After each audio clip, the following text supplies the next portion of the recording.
Welcome to part 7 of the Crusader States Abridged. Last time we tried to attack Cairo, but it failed. We were straight up defeated in battle.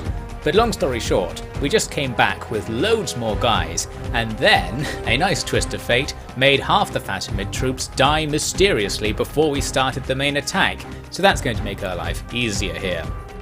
A quick side note, just in case you were wondering, I have been trying to sell my map information to people, but I've got caught up in this fun scam with the Republic of Genoa.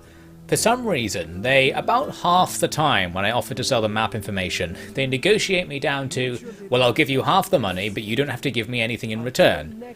So basically, I'm siphoning money from Genoa for some reason, as they feel sorry when they don't accept my deal or something. And because of that, I've kind of given up on my quest to go and get more map information or sell map information. I'm just going to leave a diplomat there constantly scamming Genoa to get extra cash. Anyway, back to the military matters. We've had Cairo under siege for 2 or 3 turns to build up siege equipment and gather reinforcements. So we're now up from like 2 stacks to like 4 stacks, with this latest group coming in, being used here to clear up all the mess. The Fatimids kept sending up reinforcements to stand near Cairo but never to attack. So what we want to do is kill all of them before we make the city assault, because any who are too close will reinforce the city. And this is going to lead us to our first battle for this part, which will be taking place outside the walls, because I ended up with a balanced engagement. One of my armies here is not reinforced by any of my allies, but 3 groups of enemies are all together, and that makes a force that can match our spammed spear militia. So we have to take them down.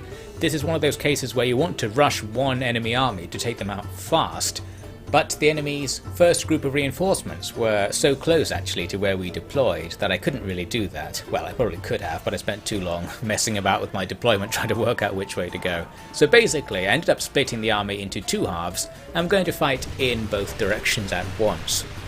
This group behind us is coming at us with Cav. I tried the theoretical counter, that is to shoot them with foot archers, but it doesn't really work here because my archers are shooting in really high arcs for the most part, and that's super inaccurate, so it doesn't actually damage the enemy very much at all, and we'll end up having to just charge them with melee units instead. On the other side, our Kurdish Javs are doing the work. The enemy attacked with their own Kurdish Javs, but basically we killed all of them since we got the first throw. I've even got some Turkish Javs in there as well in that front line to add to the Jav action. So there are those Cav getting attacked by my spears.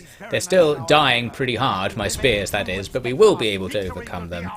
And the battle with the initial army has devolved into a classic hammer and anvil. We've got the enemy standing still, and while we're losing that fight, our general will go around to take out all of the enemy's inf and sort that out.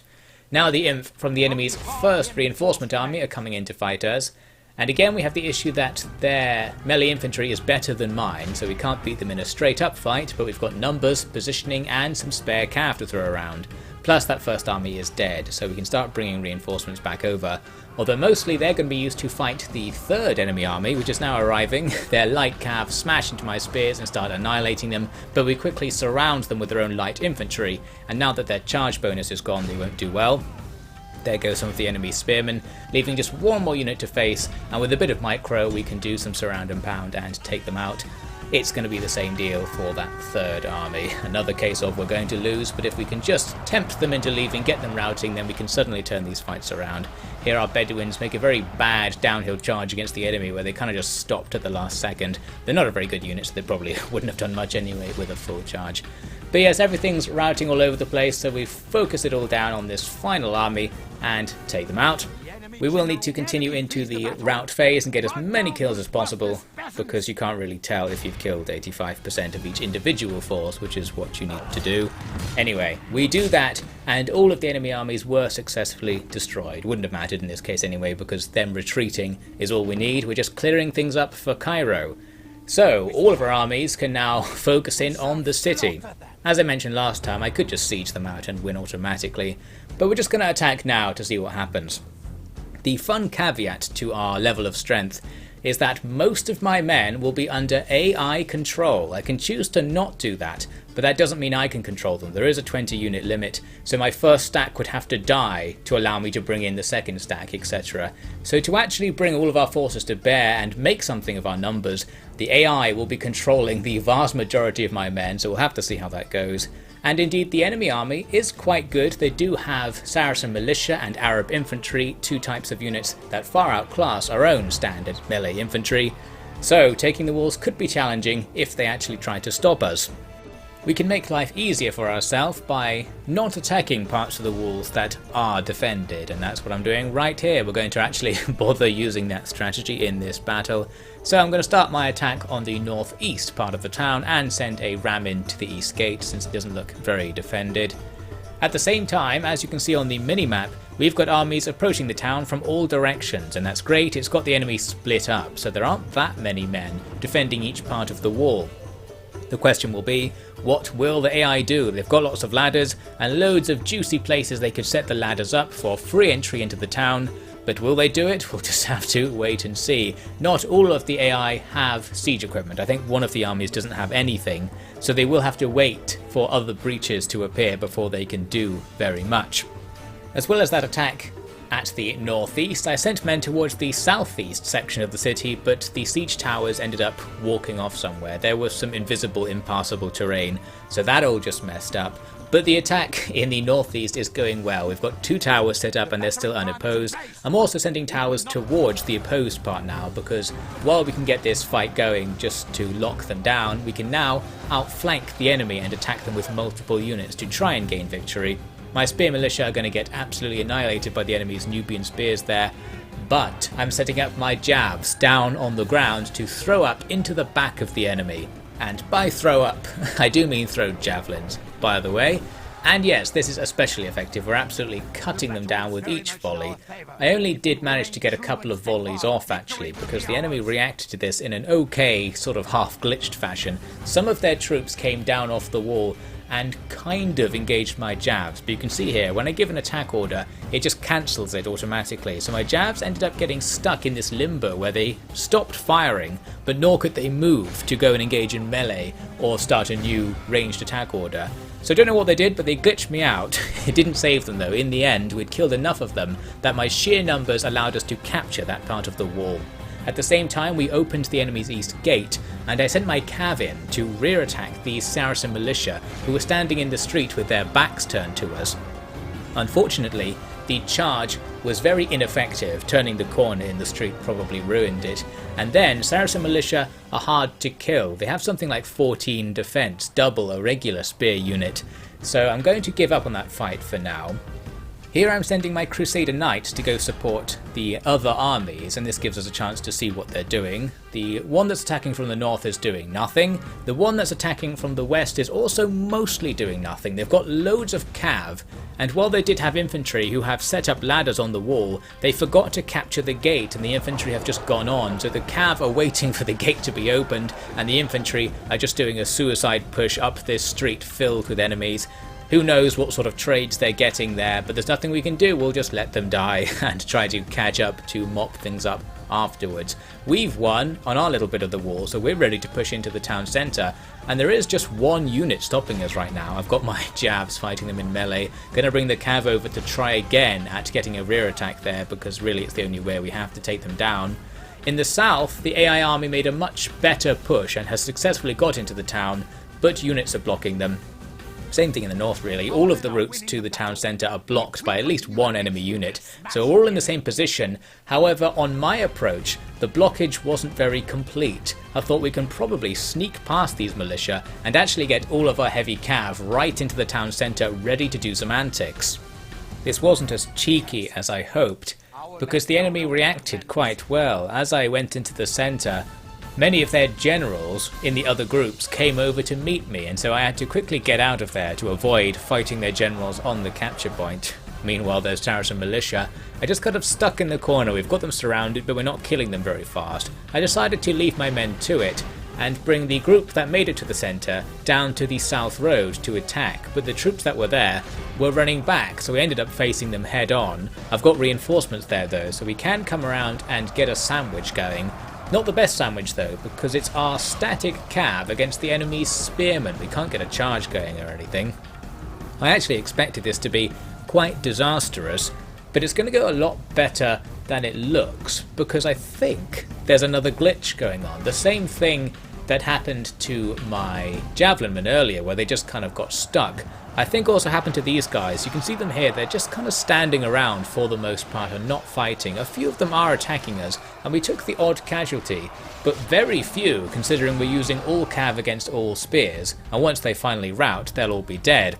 There's a more clearer example over here with the Saracen militia, because they stopped killing the troops that I had attacking them, and you can see on their little pop-up thing, it says that they're idle during the fight, so they're gradually being killed, but their internal AI has been switched off or something, so they're just standing there and dying.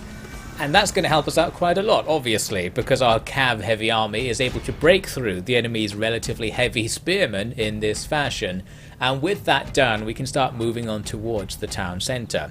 That town centre is heavily garrisoned with enemy troops now. Those generals are going to be hard to kill, but obviously the AI is going to just charge 3 of our armies at them, so there's not much point saying, well, we'll stand around and try to kill them with our crossbows or something, which would be the optimal thing to do. We're going to have to just go for it. What I decided to do is attack actually quite quickly, so that I could get all of my Crusader knights, maybe they're Knights Templars, the heavy cavalry basically, in to fight the enemy's general bodyguards, because these heavy cav are really the only guys we have that can take them down that aren't my own generals, and I didn't want to risk my own generals actually dying in this fight. Unlike the AI, which has a general right in the middle of the brawl, but I tried something here and I think I've made a discovery. I selected my general's portrait in the top right, the allied AI general that is, and ordered him to leave the town, and you can see him here on his own fighting through the enemy. He actually does leave after being hit by a ton of friendly fire.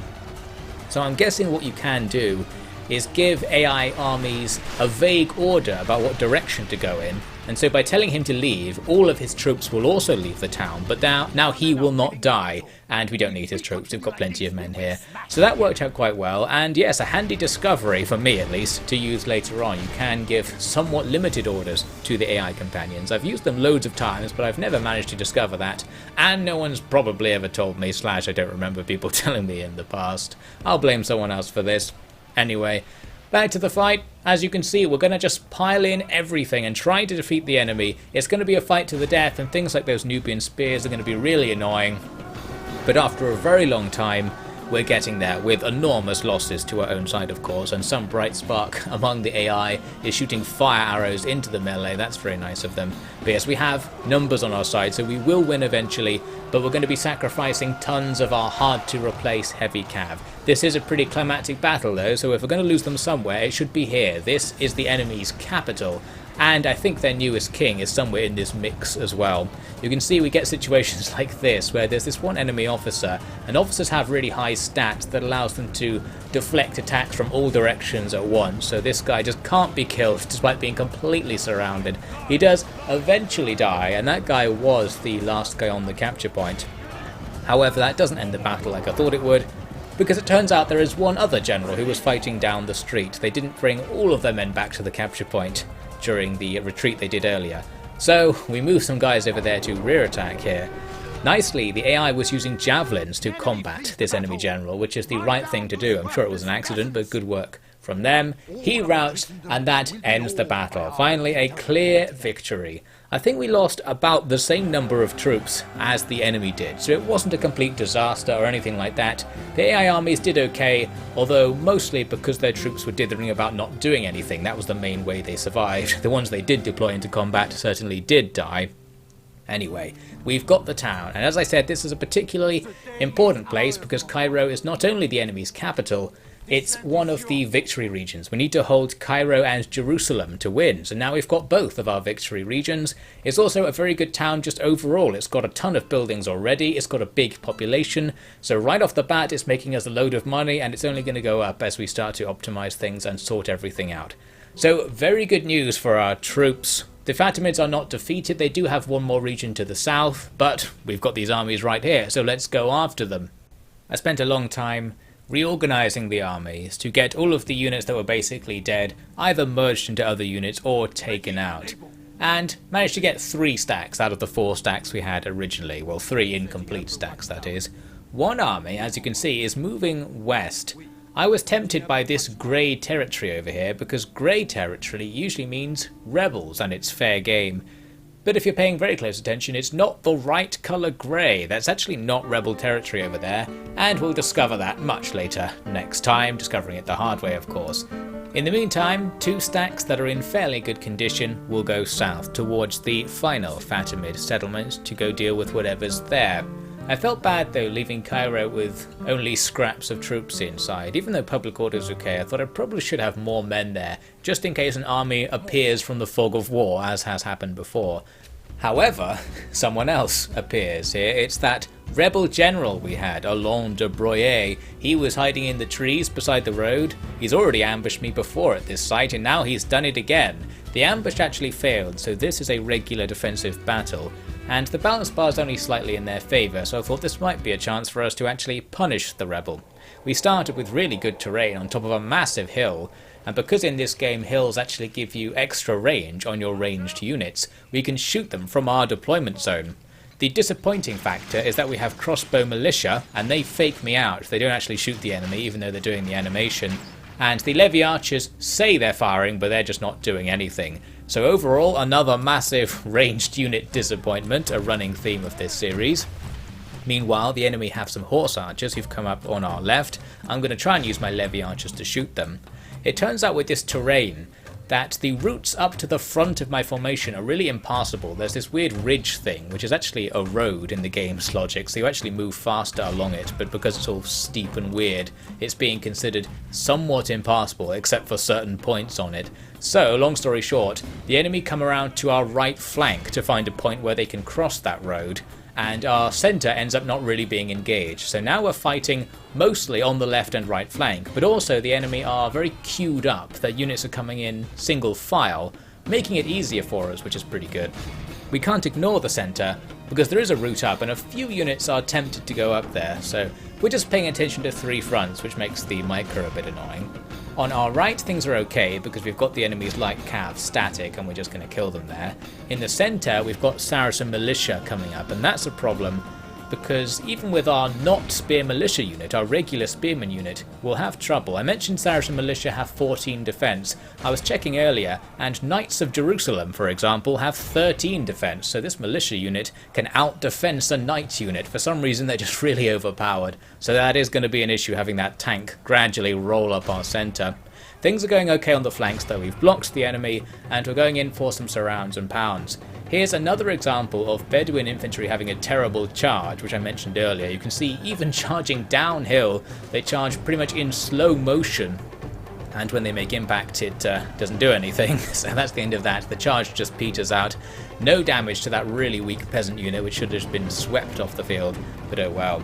On the other flank, we're using a much better unit, our dismounted Knights Templar, to face off with the enemy's spears. They should have a chance, but as I said, at least in terms of defensive stats, the enemy probably have them covered there with some more Saracen militia. For the Saracens in the centre, this was my grand plan, to use my crossbows to kill them at close range. It's not really happening though. The crossbows are only shooting at the lighter Bedouins behind them, and also only the front row of the crossbows can fire because of the ridge. What I needed to do was move them forwards, and I did try, ladies and gentlemen, but there is a bit of impassable terrain just in front of where they're standing, so they were consistently ignoring those orders and it's not happening. On our right flank, we've got the enemy's light cav down, and generally things are going well because they're mostly attacking with Peasant Band, who have 1 attack, 1 defense, so even our trash here can defeat them, and we gradually start pushing our way down the hill on that flank, and things are generally looking good. In the centre, things could be looking good if the crossbows could do this strategy correctly. We just can't get them to shoot at the Saracen militia. Here's the closest we got. They started firing over the top of them. They're firing down at some peasants in the background. I think they're just ignoring my attack orders and then switching to a fire at will order. So basically, for whatever reason, those Saracens will not be shot at, and we're going to have to let them gradually kill our spears, which isn't too helpful. On the left flank, things are mixed. The enemy are breaking through because we don't have enough troops to hold them off here. In this case, they broke through to the front of our archers and then stopped, which is perfect because now we can shoot them at point blank range. However, this peasant unit is mostly still on the other side of my Templars, so they're shooting kind of at the center of mass of the unit, and many of the arrows just go over the top. So it's not the devastating shot into the exposed flank there that I would have liked, but still doing some damage. Now, things go suddenly really badly over on the right flank. You can see here, the enemy general joined this fight and he routed all of the units at once in a chain rout, saving the survivors of the peasants who were almost defeated. That is bad. Suddenly our right flank is just gone, and the risk now is that this general can come up behind us. I really needed to defeat these Saracens right now to free up my spear unit, but the crossbows are still just shooting at everything except the Saracens in front of them. It's just not happening, and that's going to be big trouble.